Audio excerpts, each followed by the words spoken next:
નમસ્કાર મિત્રો, આજે આપણે 12મા ધોરણના લેક્ચર 1 ચેપ્ટર 7 પી વિભાગના તત્વોમાં પહોંચી ગયા છે.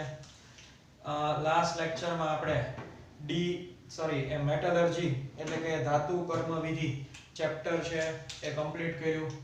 હવે આપણે પી વિભાગના તત્વો 11મા ધોરણમાં પણ ચેપ્ટર હતું, 12મા ધોરણમાં પણ ચેપ્ટર છે, પણ 11મા ધોરણમાં આપણે પી વિભાગના તત્વો પાર્ટ 1 એટલે કે ગ્રુપ 13 અને ગ્રુપ 14 ભણ્યા હતા, જે આપણે ટેક્સ્ટ બુક માંથી વ્યવસ્થિત અભ્યાસ કર્યો હતો. 11મા ધોરણમાં ટેક્સ્ટ બુકની લાઈન ટુ લાઈન જોયેલી છે. એવી જ રીતે આપણે 12મા ધોરણમાં પણ પી વિભાગના તત્વો જેમ ધાતુ કર્મ વિધિ આપણે ટેક્સ્ટ બુકમાંથી કર્યું, એવી જ રીતે અત્યારે આપણે આ ચેપ્ટર પણ ટેક્સ્ટ બુકમાં લાઈન ટુ લાઈન વ્યવસ્થિત અભ્યાસ કરવાનો છે. કારણ કે આ ચેપ્ટરમાં આપણને જી નીટ તેમજ બોર્ડમાં ટેક્સ્ટ બુકમાંથી જ પૂછાય છે, એમાં બીજું કંઈ વધારે કરવાનું રહેતું નથી. છતાં આપણે એમસીક્યુ ની પ્રેક્ટિસ કરીએ, સ્કૂલ ખુલે એમસીક્યુ ની પ્રેક્ટિસ કરીએ એટલે આપણને વધારે ખ્યાલ આવે. અત્યારે આપણે પી વિભાગના તત્વો ચેપ્ટર સ્ટાર્ટ કરીએ છીએ. જે પણ પોર્શન બોર્ડે કાઢી નાખ્યો છે એ આપણે અત્યારે નથી કરતા. આગળ ઉપર જે કાંઈ નિર્ણય લેવાશે જી નીટ માટે એ પ્રમાણે આપણે આગળ વધશું. અત્યારે આપણે શરૂઆતના તબક્કામાં જે કાંઈ વસ્તુ નીકળી ગઈ છે એ નથી કરતા, તો તમારે પણ અત્યારે કરવાની રહેતી નથી. જે કાંઈ જી નીટનો નિર્ણય હશે, જો એમ કહેશે કે ભાઈ લેવાનું છે તો આપણે કરશું અને આગળ વધશું. અત્યારે પ્રાથમિક તબક્કામાં આપણે જે પોર્શન ડિલીટ થઈ ગયો છે એ નથી કરતા. દરેક ચેપ્ટર્સમાં 1 થી 5 ચેપ્ટરમાં 1 થી 4 ચેપ્ટરમાં બધું કર્યું છે. 5મા ચેપ્ટરમાં પૃષ્ઠ રસાયણમાં જે નીકળી ગયું છે એ અમુક કર્યું હતું, બાકી નથી કર્યું. 6થા ચેપ્ટરમાં નથી કર્યું. 7મા ચેપ્ટરમાં પણ આપણે જે નીકળી ગયું છે એ નથી કરવાના. હવે એવું નથી કે નથી કરવાના, પછી સ્કૂલ ખુલે એટલે જો જે જી નીટનો નિર્ણય હશે એ પ્રમાણે આગળ વધશું. અત્યારે કોઈ ડિસિઝન નક્કી નથી થયું એટલે આપણે નથી કરતા. હવે પી વિભાગના તત્વો 12મા ધોરણમાં આપણે ગ્રુપ 15, ગ્રુપ 16, ગ્રુપ 17 અને ગ્રુપ 18 સમૂહ 15, 16, 17 અને 18 નો અભ્યાસ કરવાનો છે. એમાં આપણે પહેલા સ્ટાર્ટ કરશું સમૂહ 15 થી. સમૂહ 15 જેને નાઇટ્રોજન સમૂહના તત્વો કહેવાય છે. નાઇટ્રોજન સમૂહના તત્વ.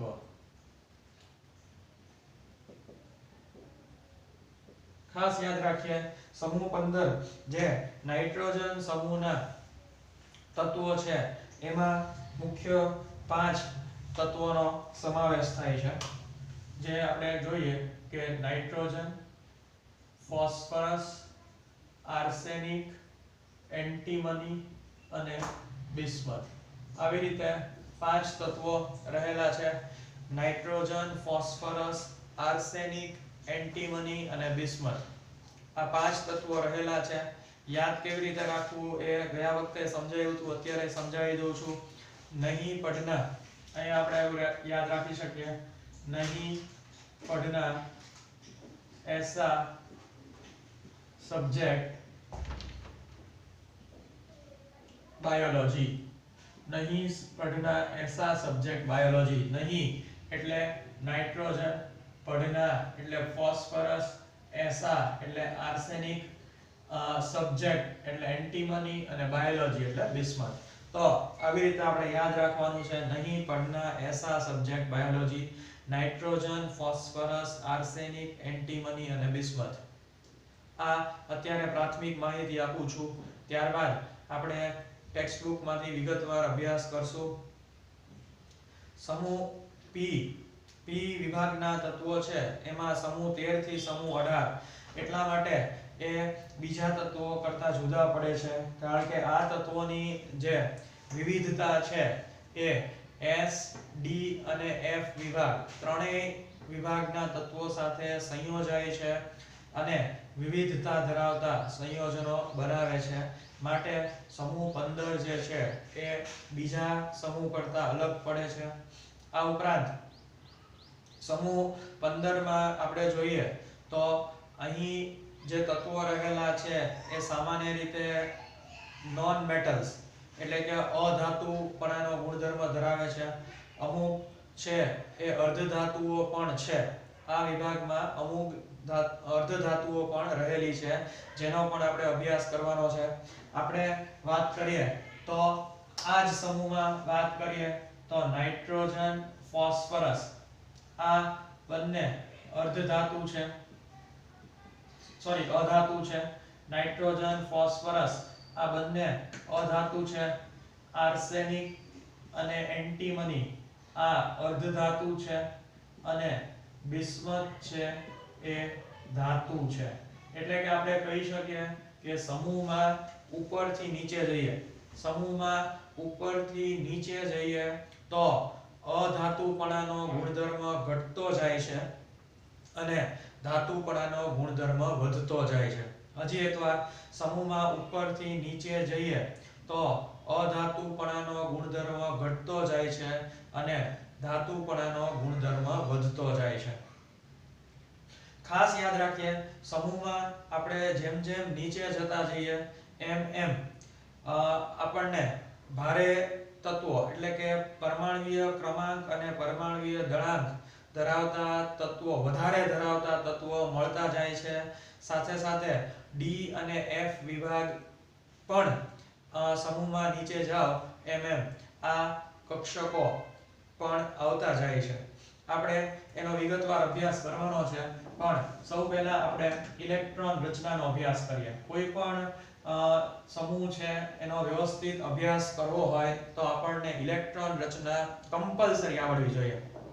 ઇલેક્ટ્રોન રચના આવડે તો જ આપણે સમૂહનો વ્યવસ્થિત અભ્યાસ કરી શકીએ. આપણે ગ્રુપ 13 અને ગ્રુપ 14 ના જે તત્વો હતો એના પણ વિગતવાર અભ્યાસ કર્યો હતો. અહીં આપણે વાત કરીએ સૌ પહેલા નાઇટ્રોજનની. તો નાઇટ્રોજનની વાત કરીએ તો આપણને એની ઇલેક્ટ્રોન રચના મળશે helium core 2s2 2p3 helium core 2s2 2p3. ત્યારબાદ ફોસ્ફરસની વાત કરીએ તો આપણને ઇલેક્ટ્રોન રચના મળશે નિયોન કોર 3s2 3p3. ફોસ્ફરસની વાત કરીએ તો નિયોન કોર 3s2 3p3. ત્યારબાદ આર્સેનિકની વાત કરીએ તો આપણને મળશે helium neon argon core 3d10 4s2 4p3 argon core 4s2 4p3. એવી જ રીતે આપણે એન્ટીમનીની વાત કરીએ તો આપણને ઇલેક્ટ્રોન રચના મળશે krypton core 4d10 5s2 5p3. આપણે ઇલેક્ટ્રોન રચનામાં તમે જોઈ શકો છો કે તબક્કાવાર આપણને જોઈએ તો આપણે argon krypton 4d10 5s2 5p3 અને બિસ્મથની વાત કરીએ તો આપણે જોઈ શકીએ છીએ કે xenon core 4f14 5d10 6s2 6p3. એટલે કે મેં તમને જેમ કીધું એ પ્રમાણે તમે બરાબર ઇલેક્ટ્રોન રચનાનો અભ્યાસ કરતા જાવ તો બહુ સરળ ઇલેક્ટ્રોન રચના છે. આપણે જોઈએ તો જુઓ કે પહેલા બે નાઇટ્રોજન અને ફોસ્ફરસ જે તત્વો છે એમાં ડી વિભાગ આવતો નથી. નોર્મલ ડી વિભાગના 20 ની નીચે છે એટલે કે 20 પહેલા પરમાણ્વીય ક્રમાંક 20 પહેલા આ તત્વો આવે છે. એટલે તમે જોઈ શકો છો કે અહીં ડી વિભાગ આવતો નથી. આર્સેનિક અને એન્ટીમની એમાં તમે જુઓ કે argon core 3d10 4s2 4p3 અને krypton core 4d10 5s2 5p3. તો તમે જોઈ શકો છો કે આર્સેનિક અને એન્ટીમનીમાં 3d10 4d10 આવે છે અને બિસ્મથમાં સૌથી વધારે પરમાણ્વીય ક્રમાંક ધરાવતું તત્વ છે. તેથી કરીને એમાં ભારે એટલે કે F કક્ષક અને D કક્ષક બંને પાર્ટિસિપેટ કરે છે અને આ એક એની બહુ મહત્વની લાક્ષણિકતા છે. આપણે ફ્યુચરમાં એટલે કે આગળ ઉપર જોવાનું છે કે કેવી રીતે સહસંયોજક ત્રિજ્યામાં થોડો ઘટાડો આવે છે એ બધી જ વસ્તુ આપણે આગળ ઉપર વાત કરવાની છે, પણ અત્યારે માત્ર આપણે ઇલેક્ટ્રોન રચના ઉપર ફોકસ કરવાનું છે. ઇલેક્ટ્રોન રચના વ્યવસ્થિત દરેક સમૂહ સરખી રીતે ભણવું હશે તો ઇલેક્ટ્રોન રચના સારી રીતે પરફેક્ટ આવડવી જોશે. તમને યાદ હશે ગ્રુપ 13 અને ગ્રુપ 14 ની પણ આપણે વ્યવસ્થિત પહેલા ઇલેક્ટ્રોન રચના જોઈ હતી અને ત્યાર પછી જ આગળ અભ્યાસ કર્યો હતો. એવી જ રીતે અત્યારે પણ તમારે સમૂહ 15 માં ઇલેક્ટ્રોન રચના વ્યવસ્થિત સારી રીતે પાકી કરવાની છે અને ત્યારબાદ જ આગળ જવાનું છે, જેથી આપણને ઘણું ખરું ઈઝી પડી જશે. હવે આપણે વાત કરીએ તો તમે જોઈ શકો છો કે આમાં યાદ કેમ રાખવું. તમે યાદ પરમાણ્વીય ક્રમાંક પણ યાદ રાખવો સહેલો છે.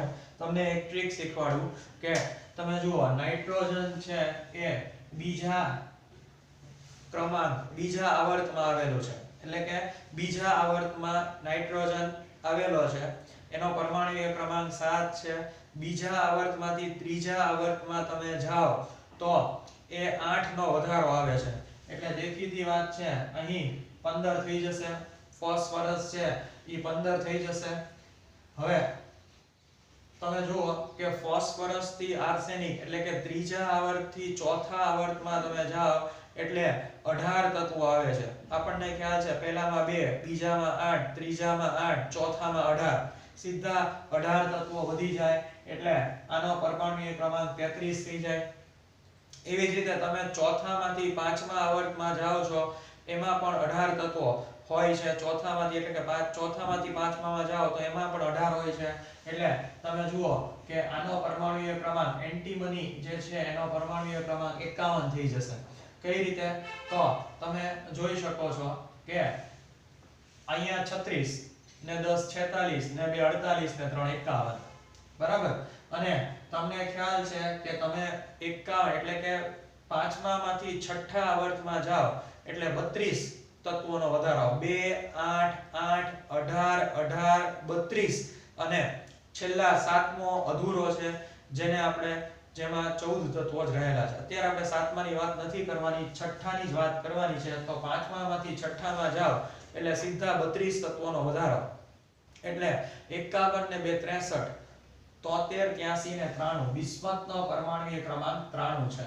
તમે જોશો તો તમને ખ્યાલ આવશે કે આ 36 36 ને 4 40 ને 10 50 50 ને 10 60 60 ને હા, એટલે અહીંયા તમે જોશો તો આ ઝેનોન જે છે, ઝેનોનનો પરમાણ્વીય ક્રમાંક છે, સોરી બિસ્મથ જે છે એ 83 આવશે. 51 ને 2 53 63 73 83, સોરી 51 માં 32 ઉમેરીએ એટલે પરમાણ્વીય ક્રમાંક 83 થશે. હવે 83 આપણે જોઈએ તો અહીંયા ખ્યાલ આવે કે 3 3 ને 2 5 5 ને 10 15 15 ને 4 29 15 ને 4 19 19 ને 10 29. હવે 83 - 29 કરો એટલે 13 માંથી 9 ગયા તો 4, 7 માંથી, એટલે આનો પરમાણ્વીય ક્રમાંક ઝેનોનનો પરમાણ્વીય ક્રમાંક પણ આપણને ખબર પડી જાય 54. ઝેનોનનો પરમાણ્વીય ક્રમાંક 54 થશે. તો આવી રીતે તમે જોઈ શકો છો કે દરેક અહીંયા જોઈ શકો છો કે દરેક તત્વોનો પરમાણ્વીય ક્રમાંક પણ તમારે યાદ રાખવાની જરૂર નથી. થોડુંક તમને સામાન્ય જ્ઞાન હશે. આવર્ત કોષ્ટક ચેપ્ટર નંબર 3 નું 11મું ધોરણ, એટલે આપણે સરસ રીતે આ વસ્તુ કરી શકીએ. તો અહીં મેં તમને થોડીક પ્રાથમિક માહિતી આપી દીધી. હવે આપણે ટેક્સ્ટ બુક માંથી જોતા જઈએ. ટેક્સ્ટ બુકમાં મેં તમને પહેલા પણ કીધું કે જે પોર્શન ડિલીટ થઈ ગયો છે એ આપણે નથી કરતા. તો ધોરણ આપણે ટેક્સ્ટ બુકમાંથી જોતા જઈએ કે ધોરણ 11 માં તમે શીખી ગયા છો કે પી વિભાગના તત્વોને આવર્ત કોષ્ટકમાં સમૂહ 13 થી 18 માં મૂકવામાં આવ્યા છે. એ આપણે જોયું. તેઓના સંયોજકતા કોષની ઇલેક્ટ્રોનીય રચના NS2 Np1 થી 6. આ એક ખાસ જોઈ લઈએ. સંયોજકતા કોષની ઇલેક્ટ્રોન રચના આપણે જોઈ શકીએ છીએ કે પી વિભાગના તત્વોના સંયોજકતા કોષની ઇલેક્ટ્રોન રચના તમે જુઓ તો NS2 સંયોજકતા કોષ એટલે બાહ્યતમ કોષ. બાહ્યતમ કોષની ઇલેક્ટ્રોન રચના જુઓ તો NS2 Np1 to 6 પ્રકારની છે. હવે Np1 to 6 એટલે N છે એ મુખ્ય ક્વોન્ટમ આંક છે.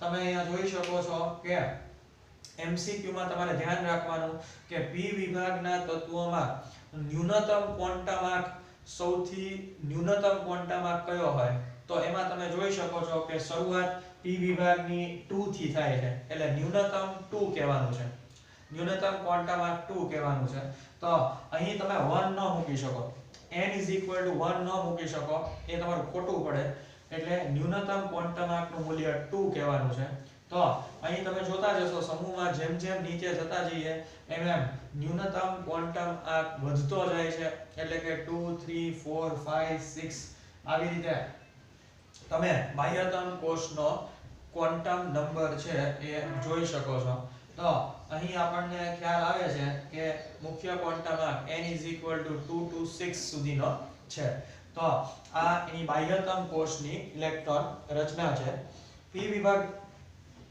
જે છે એમાં એક અપવાદરૂપ કિસ્સો છે હિલિયમ ખાસ યાદ રાખશું એક અપવાદરૂપ કિસ્સો છે જેમાં આવશે હિલિયમ કે હિલિયમ જે છે એ P વિભાગમાં આવે છે સમૂહ 18 માં આવે છે એમ છતાં એની ઇલેક્ટ્રોન રચના છે એ આને ફોલો નથી કરતી ns2 np126 ને ફોલો નથી કરતી માત્ર એ ns2 ને ફોલો કરે છે એટલે કે એ શૂન્ય સમૂહનું તત્વ છે અને એ P વિભાગમાં છેલ્લો ઇલેક્ટ્રોન જે છે એ P વિભાગમાં આવતો નથી સામાન્ય રીતે આપણને એવું હોય કે ભાઈ છેલ્લો ઇલેક્ટ્રોન જે વિભાગમાં જે કક્ષકમાં આવે એ પ્રમાણે એ વિભાગ ગોઠવાયેલો હોય છે આપણને ખ્યાલ છે 11મા ધોરણમાં આપણે જોયું હતું કે S વિભાગ એટલે જેમાં છેલ્લો ઇલેક્ટ્રોન S કક્ષકમાં આવતો હોય P વિભાગ એટલે જેમાં છેલ્લો ઇલેક્ટ્રોન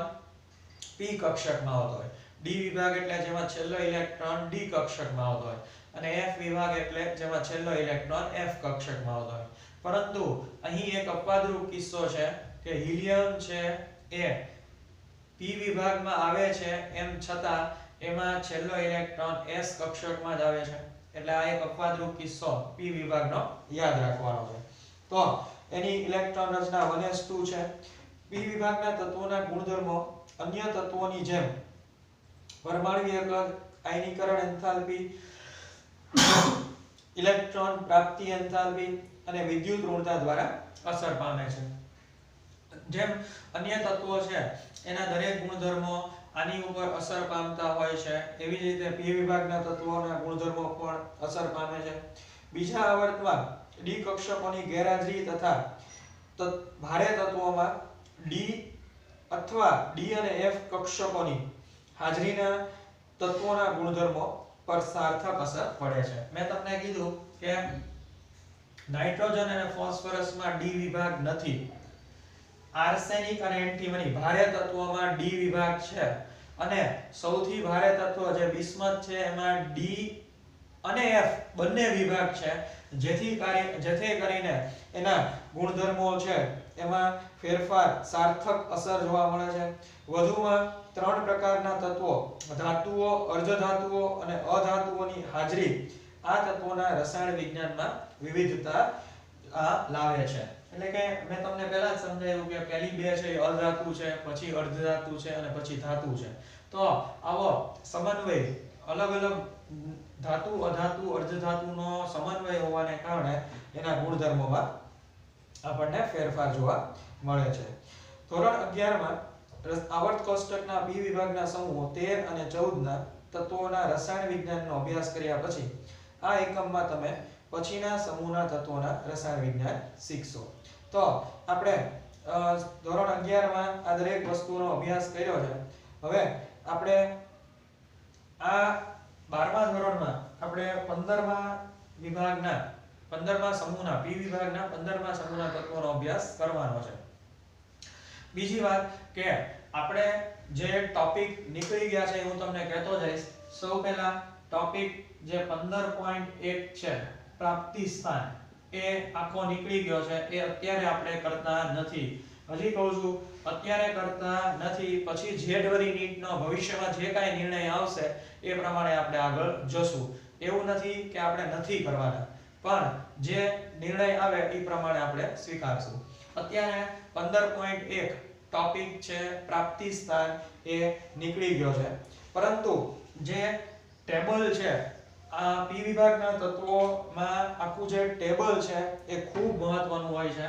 મેં તમને પહેલા 11મા ધોરણમાં પણ શીખવાડ્યું હતું કે સમૂહ 13 અને સમૂહ 14 જ્યારે આખા સમજાવ્યા હતા ત્યારે ટેબલને ધ્યાનમાં રાખીને આપણે અભ્યાસ કર્યો હતો.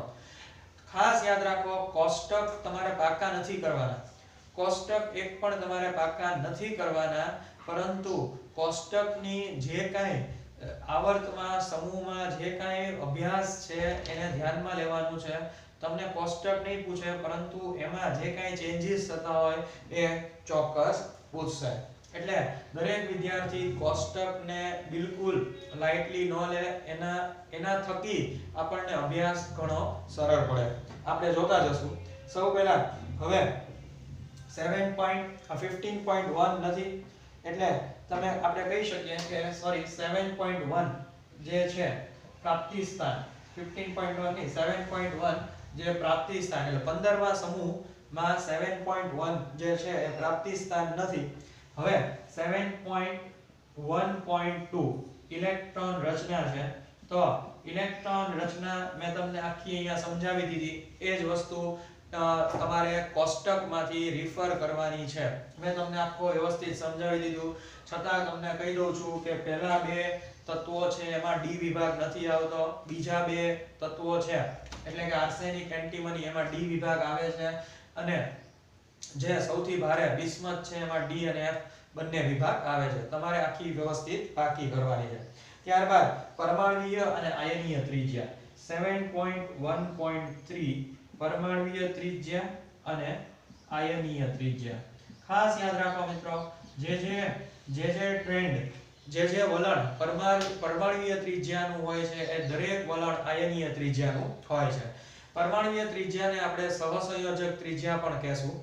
હવે તમારે દરેક વિદ્યાર્થીએ ટેબલમાં જે સહસંયોજક ત્રિજ્યા છે જે પાઇકોમીટરમાં આપેલું છે એનો ખાસ અભ્યાસ કરવાનો છે. તમે જોઈ શકો છો કે પરમાણ્વીય ત્રિજ્યામાં નાઇટ્રોજનની પરમાણ્વીય ત્રિજ્યા છે એ 70 છે પાઇકોમીટર. ફોસ્ફરસની પરમાણ્વીય ત્રિજ્યા તમે જોશો તો 110 પાઇકોમીટર છે. આર્સેનિકની પરમાણ્વીય ત્રિજ્યા તમે જોશો તો 121 પાઇકોમીટર છે. એન્ટીમનીની પરમાણ્વીય ત્રિજ્યા તમે જોશો તો 141 પાઇકોમીટર છે. અને જ્યારે બિસ્મથની પરમાણ્વીય ત્રિજ્યા તમે જોશો તો 148 પાઇકોમીટર છે. તો મિત્રો ખાસ તમે આની ઉપરથી એક તારણ કાઢી શકો છો કે સમૂહમાં તમે નાઇટ્રોજન થી આર્સેનિક બાજુ જશો એમ પરમાણ્વીય ત્રિજ્યામાં સારો એવો વધારો થતો જોવા મળે છે. 70 થી 110 ઘણો બધો વધારો છે. 110 થી 121 ઘણો બધો વધારો છે. પરંતુ આર્સેનિક થી તમે એન્ટીમની અને એન્ટીમની થી બિસ્મથ તરફ જશો તો વધારામાં થોડા ઘણા અંશે ઘટાડો જોવા મળે છે. એટલે કે તમે 121 થી 141 અને એન્ટીમની થી બિસ્મથ તરફ જશો તો સૌથી ઓછો ઘટાડો જોવા મળે છે 141 થી 148 પાઇકોમીટર. આની પાછળનું મુખ્ય કારણ એ છે કે મેં તમને પહેલા જ સમજાવ્યું કે ભારે તત્વોમાં તમે જેમ નીચે જતા જાઓ એમ ડી કક્ષકો આવતી જાય છે, એઝ વેલ એઝ સૌથી નીચે તમે એન્ટીમની થી બિસ્મથ તરફ જશો એટલે ડી અને એફ બંને કક્ષકો આવે છે. આ કક્ષકોમાં જે ઇલેક્ટ્રોન છે એનો વધારો થતો જાય છે અને એટલા માટે આપણને આ વસ્તુ જોવા મળે છે. જોઈએ પરમાણ્વીય આયનીય ત્રિજ્યા. આ સમૂહમાં ઉપરથી નીચે તરફ જતા સહસંયોજક અને આયનીય ત્રિજ્યોના કદમાં વધારો થાય છે. એ તો છે જ. ઉપરથી નીચે તમે જાઓ તો સહસંયોજક મેં તમને કીધું જે વલણ સહસંયોજક ત્રિજ્યાનું હોય એ બધું જ વલણ આયોનિક ત્રિજ્યાનું હોય છે. તો એમાં નોંધપાત્ર વધારો થાય છે. આર્સેનિક થી બિસ્મથ સહસંયોજક ત્રિજ્યામાં બહુ ઓછો વધારો જોવા મળે છે. તમે જોઈ શકો છો આર્સેનિક થી બિસ્મથ જાઓ તો બહુ વધારો જોવા મળતો નથી. જે ભારે સંખ્યામાં સંપૂર્ણ ભરાયેલી ડી અને અથવા એફ કક્ષકોની હાજરીને કારણે હોય છે. ખાસ યાદ રાખો કે ભારે તત્વોમાં આ ખાસ કારણ યાદ રાખવાનું છે ભારે તત્વોમાં D અને અથવા F કક્ષકોની સંપૂર્ણ અથવા અર્ધપૂર્ણ ભરાયેલી કક્ષકોને લીધે છે અર્ધપૂર્ણ ભરાયેલી કક્ષકોને કારણે છે ખાસ યાદ રાખવાનું છે આ પોઈન્ટ ખાસ સારી રીતે યાદ રાખવાનો છે કે આ તમને બોર્ડમાં જીનીટમાં ક્વેશ્ચન પૂછે તો બરાબર યાદ રાખવાનો છે કોઈએ સહસંયોજક ત્રિજ્યા આ નંબર યાદ રાખવાના નથી પરંતુ તમને એમ પૂછે કે કારણ આપો કે સમૂહ 15 ના તત્વોમાં આર્સેનિક થી બિસ્મથ તરફ જતા સહસંયોજક ત્રિજ્યામાં સારો એવો વધારો જોવા મળતો નથી એટલે કે જે બાકીના તત્વોમાં વધારો જોવા મળે છે એવો વધારો જોવા મળતો નથી તો કહેવાનું કે ભાઈ પી વિભાગના તત્વોમાં આર્સેનિક થી બિસ્મથ તરફ જઈએ એટલે D અને અથવા D અને F વિભાગોમાં કક્ષકોમાં સંપૂર્ણ અથવા અર્ધપૂર્ણ ભરાયેલી કક્ષકો આવેલી હોવાને કારણે ઇલેક્ટ્રોન ભરાયેલા હોવાને કારણે આપણને વધારો સારી રીતે જોવા મળતો નથી તો આ એક પોઈન્ટ ખાસ સારી રીતે યાદ રાખવાનો છે ત્યારબાદ આયનીકરણ એન્થાલ્પી તો આયનીકરણ એન્થાલ્પી નું આપણને ખ્યાલ છે કે જ્યારે તમે આવર્ત કોષ્ટકમાં ડાબી બાજુથી જમણી બાજુ જાઓ આવર્તમાં તમે ડાબી બાજુથી જમણી બાજુ જાઓ તો આયનીકરણ એન્થાલ્પીમાં વધારો થાય છે 7.1.4 જોઈએ આયનીકરણ એન્થાલ્પી તો એટલું યાદ રાખો મિત્રો કે આયનીકરણ એન્થાલ્પીનું મૂલ્ય જ્યારે ડાબી બાજુથી જમણી બાજુ જાઓ ત્યારે વધારો થાય છે પરંતુ સમૂહમાં ઉપરથી નીચે તરફ જાઓ એટલે આયનીકરણ એન્થાલ્પીના મૂલ્યમાં ઘટાડો થાય છે ખાસ યાદ રાખીએ આ ઉપરાંત આયનીકરણ એન્થાલ્પી ની વાત કરીએ તો આમાં પણ એવી રીતે જ છે કે delta I H1 less than delta I H2 less than delta I H3 એટલે કે તૃતીય આયનીકરણ એન્થાલ્પી નું મૂલ્ય સૌથી વધારે હોય છે તમે જોઈ શકો છો એ પણ આપણે 11મા ધોરણમાં જોયું હતું પ્રથમ આયનીકરણ નું મૂલ્ય ઓછું હોય દ્વિતીયનું n થી ઓછું હોય અને દ્વિતીયનું n થી વધારે હોય અને તૃતીયનું સૌથી વધારે હોય આ પોઈન્ટ પણ આપણે જોયો તો એકવાર જોઈ લઈએ આયનીકરણ એન્થાલ્પી તો સમૂહમાં ઉપરથી નીચે તરફ જતા આયનીકરણ એન્થાલ્પીના પરમાણુય કદમાં ક્રમિક વધારાને કારણે ઘટે છે મેં કીધું કે કદમાં વધારો થાય આપણે જોઈએ કે કદમાં વધારો થયો એટલે ઉપરથી નીચે તરફ જવો એટલે આયનીકરણ એન્થાલ્પીમાં ઘટાડો થાય છે અર્ધ ભરાયેલી પી કક્ષકો ઇલેક્ટ્રોનીય રચનાની વિશેષ સ્થાયીતા અને નાના કદના કારણે સમૂહના 15 ના તત્વોની આયનીકરણ એન્થાલ્પી અનુવર્તી આવર્તમાં રહેલા સમૂહ 14 ના તત્વોની આયનીકરણ એન્થાલ્પી કરતાં વધુ હોય છે તેથી તે વાત છે મેં તમને પહેલા જ કીધું કે તમે લેફ્ટ ટુ રાઈટ જાઓ આવર્તમાં લેફ્ટ ટુ રાઈટ જાઓ એટલે પહેલા સમૂહ 14 આવે પછી સમૂહ 15 આવે દેખીતી વાત છે સમૂહ 15 છે એ જમણી બાજુ છે એટલે એના તત્વોના કદમાં ઘટાડો હોય છે અને દેખીતી વાત છે કે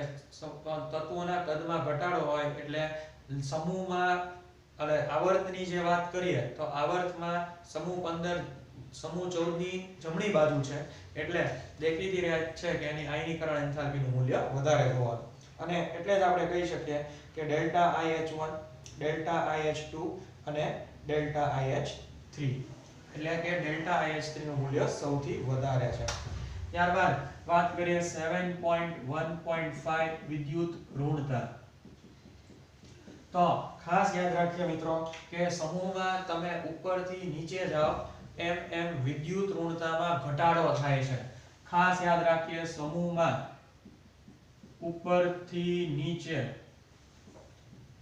વિદ્યુત ઋણતા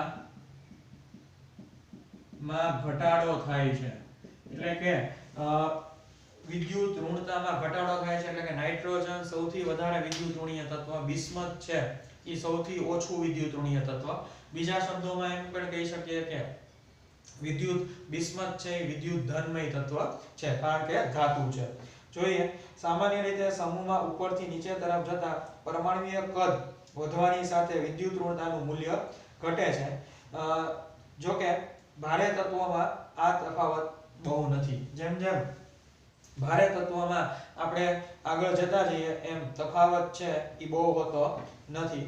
આપણે વિદ્યુત ઋણતા તમે જોઈ શકો છો કે આપણને વિદ્યુત ઋણતા ટેબલ દરેક વિદ્યાર્થી ટેબલમાં જોશે તો નાઇટ્રોજનની વિદ્યુત ઋણતા 3 છે, ફોસ્ફરસની વિદ્યુત ઋણતા 2.1 છે. ખાસ યાદ રાખીએ નાઇટ્રોજનની વિદ્યુત ઋણતા 3. ત્યારબાદ ફોસ્ફરસની વિદ્યુત ઋણતા તમે જોશો તો ફોસ્ફરસની વિદ્યુત ઋણતા 2.1, આર્સેનિકની વિદ્યુત ઋણતા તમે જોશો તો 2,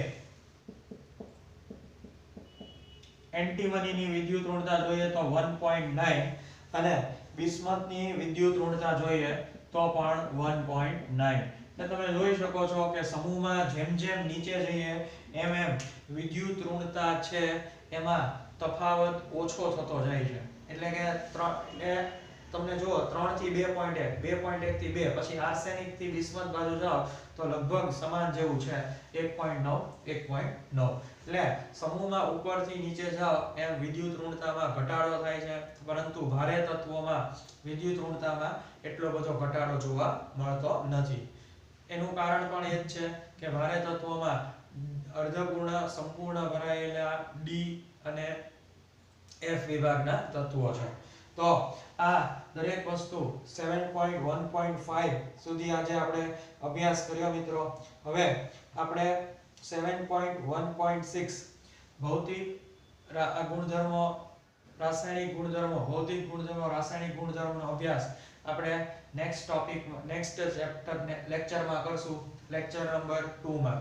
તો આ ચેપ્ટર વ્યવસ્થિત સારી રીતે આખું ટેક્સ્ટ બુક માંથી કરાવવાનો છું. વ્યવસ્થિત લાઈન ટુ લાઈન અંડરલાઈન કરતા જજો.